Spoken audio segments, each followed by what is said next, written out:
guys, it's Amy Co here from Snark Heart with a quick tutorial today on how I make actual looking bark for trees. And of course, you can use this for other projects, but this new stump that has a cute little house for a gnome is just the perfect way to use this. So let's get into it. Sorry, I had to stop recording because I was coughing up a lung. Anyway, this new product by Fimo is called Wood Effect, and it is literally made from sawdust of wood and some clays. The other really cool thing is, as opposed to most other Fimo, this air dries. So, as you can see, I've already used some of this. I store it in my refrigerator, just so it doesn't dry out, go bad, anything. A little is going to go a long way. I have done 2 projects so far, and I still have almost all of the pack left. As you see, it comes out looking kind of terracotta. So I'm just going to grab a little lump of it. And because mine is cold, I'm going to work it a little to warm it up. It does not stick to your hands, but it will leave a little residue. Not a big deal. So as this dries, it does have a pretty decent shrink rate. So beware of that. You can mold this and model it. Afterwards, you can sand it like you were working with a wood project, but it is going to shrink. So, and you can even see that on this piece. Here we go. There's a little fissure right here where it kind of broke apart, shrunk back from the edges here, a big one here. I'm not going to get too worried about that though, because that looks like an actual stump would look out in the wilderness. So I'm just going to go back to working this a little bit. Now, if I'm working on a vertical surface, I'm actually going to use a little bit of my favorite, as always, Tacky Glue to hold this in place just a bit. I was afraid if this got dropped, it would get bonked off. Whatever the case may be, I wanted to make sure it was nice and super secure. So I'm going to do that on this demonstration piece, which is just a piece of scrap from my wood cutting. All I'm going to do is take and put a little bit of Tacky Glue on the surface, which I did with the tree stump as well. And that's just going to hold this in place. And then just patting this out with my hands a little bit. Nothing too exciting, nothing too fancy. It can be nice and even. You don't have to roll this through a pasta roller or use any kind of special equipment besides your hands. Well, actually, there's one piece of special equipment, but I guarantee you have one in your home. And if you don't have one in your home, we're going to have a very serious conversation about your life. Okay, so as you can see, I didn't cover this whole thing. The beauty of this stuff is I can just go ahead and patch in a little bit more. So when I worked on this piece, I just kept patching and patching pieces in and piecing it in until I got what I wanted. So here we go, just like this. Just to kind of give you a demonstration, nothing super fancy. So the really important piece of equipment you're going to use is a fork. If you don't have a fork at your house, give me a chat, let me know. We'll talk about utensils and living a modern life. So to make this look like tree bark, I'm literally just going to go through and just kind of scrape this down. And just keep scraping and scraping until it looks barky. So just like that, those little pieces that are sticking up, no big deal. I kind of want to leave them there. They'll either bonk off later when we paint, or, you know, they'll kind of become part of those parts of the bark. So the unevenness is the beauty here. So if you get some that are a little too deep, just kind of give it the old Bob Ross treatment. Just keep working it till you get what you want. So I'm going to go ahead and let this sit here and dry for about 24 hours. And when I come back, we'll give it a quick paint. Thanks. All right, so I'm back, and this is all nice and dry. I actually cheated a little bit. I dried this in my oven because I forgot to do this tutorial before now. If you need to do this and dry it in your oven, I started with a cold oven and stuck this in on a cookie sheet. If you need to cover it with parchment paper, you can, or tinfoil. I baked it from a cold oven for about 15 minutes, and then I turned off the oven and let it cool completely before I pulled it out. If you start with a hot oven It's going to crack more, all of those things. But if you need to get your shit together and get going, you can absolutely put this in the oven and dry it out a little bit. So as you can see, it turned out great. By adding that glue to my wood, it really is going to stick nice. So let's talk about how we're going to paint this. As you can see, this terracotta color kind of lightened up, but it still looks like a flower pot. So I went out to my yard and looked at a tree to really get an idea of what the color variations would be. So these are the next supplies I'm going to use to show you how we make this look tree-ish. So I used unicorn spit to paint this. And of course, you can use regular acrylics. And in fact, I will use a little bit of a regular acrylic in a bit here. You can use regular acrylics. I just used my spit because A, I love how it works. B, I love I can wipe it off if I screw something up. And C, it smells really good. So I will have a link down below where you can buy unicorn spit directly from the company. Michelle Noel, is a wonderful person and she's made an amazing product. You need to hear the backstory on this stuff. Anyway, on with the painting tutorial. So I'm going to start off with this lightest one, and this is called Squirrel. The colors I'm using today are Squirrel, Rustic Reality, and Weathered Daydream. I might use a little bit of the black. And then for the green, I'm going to use a little bit of this Sublime Lime to add a little bit of a mossy look. Up here in the Pacific Northwest, everything gets moss on it, and I think even trees and other forests get a little bit of a green tinge to them. So I'm going to go ahead and shake these up really well. I'm going to shake the others with my other hand. This is hard to do, to get both of my hands to work at the same time, but I'm doing it because I'm awesome and humble. Okay, so I save so many of my disposable plastics to use them over and over again. The less times we put things through the landfill, the better. So I use, this is from my dog's Snackies. This is like 2 servings for her because she's little. So I just use a little bit of this. I'm just going to do a tiny squash of my unicorn spit, starting off with Squirrel. And I'm going to get my brush. Now, one of the things we want to do is leave this lighter background here so you get the depth. You don't want to go in and just totally cover the shit out of it.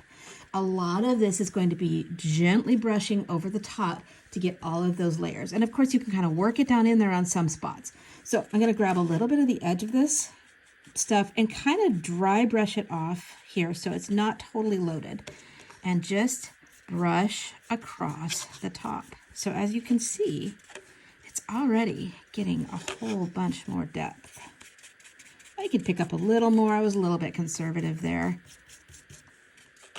I would rather have too little than too much, because even though I can rinse this off, because this is a porous surface, it will not be as easy to do as I would like. So coming in here, and as you can see, this is a really quick process. So I'm going to want to work this, because it is my second lightest color, I'm going to work it down into some of the grooves a little bit more. I don't want to completely erase the fact that there is a lighter color in the background, but I don't want a ton of that either to give it that kind of realism. Now, you can stop right here. Looks pretty dang good. However, I'm extra, as we all know, so I'm going to go ahead and bring a little bit of this Rustic Reality. Reality, I can't read. It's really tiny letters. You guys are just going to have to trust me on this. And it's already shaken up, so I'm just going to put this in here on the edge a little bit. It doesn't matter if they blend together. That's one of the beauties of unicorn spit. They blend so nicely. And same as the process before, we're going to pull it out just a little so we don't have that brush loaded up super sticky, and brush over the top.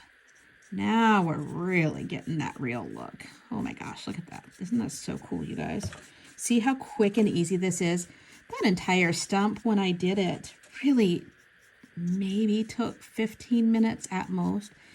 I think the key with this is really just getting in there and moving things around and feeling it out. If you don't necessarily want to start on your finished piece painting it, you can do the same thing I did and just build something on a piece of scrap, let it dry, and test it out. I'm not very good at that. I just go in and start painting shit. But usually it works out, and if not, you guys never get to see it. So there, maybe I should do a reel of all the stuff that didn't work out so you guys can see that I am not perfect. I am so far from perfect. Okay, so now we've got some more depth into our tree bark.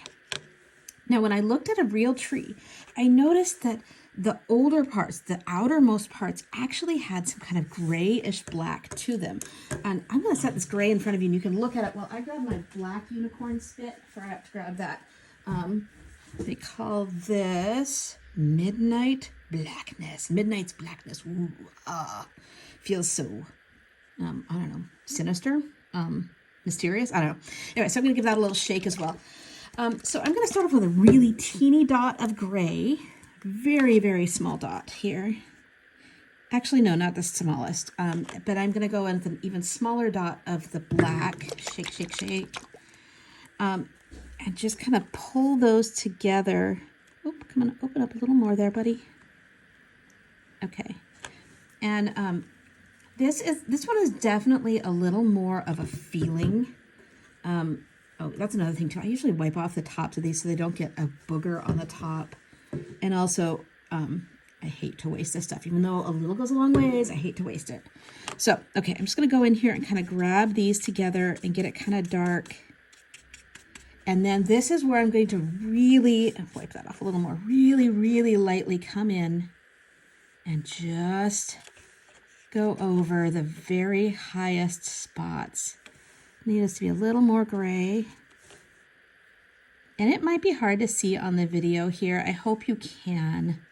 But these last little steps are the ones that really kind of bring this puppy to life. So a word of warning about using unicorn spit. It is not going to be the most durable in the world. If it's going to be handled, you're going to want to seal this.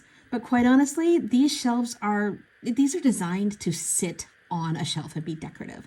So I did go in and use a super duper matte finish spray on the tree trunk, just to make sure, just in case people were fiddling with it, any of those kind of things. You can kind of see where I sprayed it a little too much and it got even a little bit chalky, but that's okay. That doesn't bother me because when you really look at trees, that's a thing. That's what happens. So we're going to pretend that I sprayed this little piece. It doesn't really matter because this is just, an experimentation. But I'm going to come in and make a little dab of green up here in the corner. Just a tiny bit. And again, with the super duper light feeling here. Tiny, tiny, tiny amount. I'm going to just take another brush. And I think you guys have heard me talk about this before, but I'm such a fan of cheap paintbrushes, especially for what I do. They get beat up, they get ruined. I try to use them 4, 5, 6 times before they totally die on me. So cheap brushes from Amazon, I think I buy them by 100 pack and it lasts me at least a year. And I paint a lot of shit. So, okay, so again, coming in here and drying that off a lot. And again, just hitting those really high spots. See how that kind of gives you that mossy, deep, dark forest look. And you don't have to go over the whole thing. Maybe think about where the sun would hit things. I'm just going to pick that up from the side again so I don't get much here. But see, it gives it that mossy look. And I'm not going to hit the whole thing. I'm just going to come over and get little corners. So that's it. That's a super simple paint job for making tree trunks. And again, just in case you forgot how freaking cute this is, look at this little guy. Is this just the most darling thing? This is 3-sided. It's got 3 holes. And you can see where I made clay cracked again. You can design these as little rooms, as little bookshelves. You can make this thing taller. You could do as many courses of this. Whoop, there goes my light. You can do as many courses of this as you would like. So if you want to do a really tall tree trunk with a gnome apartment building, you can do that. This does come with 1 door, but you can also purchase my other doors and cut them and paint them with this project as well. So, and I am going to come out with some more doors in October. Life kind of got away from me this month. So this does have a little receptacle at the top here for your lights. You can use almost any light you want. I designed this deep enough to put in any little tiny balloon light from Amazon or these. Oh, do be sure when you do this, paint this little top rim as well, or else it's going to show as really light colored. I painted this really dark. Cut that in, and then you add in the cute little glass jar. This also comes with some fairies that you engrave out of paper because it's super delicate. You engrave these guys out and cut them, and then you have a fairy in the jar. Is that just the most innovative thing you've seen me do this week? I think so. Anyway, thank you so much for watching. I had so much fun showing you guys how this works, and I cannot wait to see what you do with this file and how you start doing your own tree trunk paintings. Have a great day. Oh, yeah, before I forget, like, subscribe, share, tell everyone how much you love Snark Heart. Have a great day, everyone.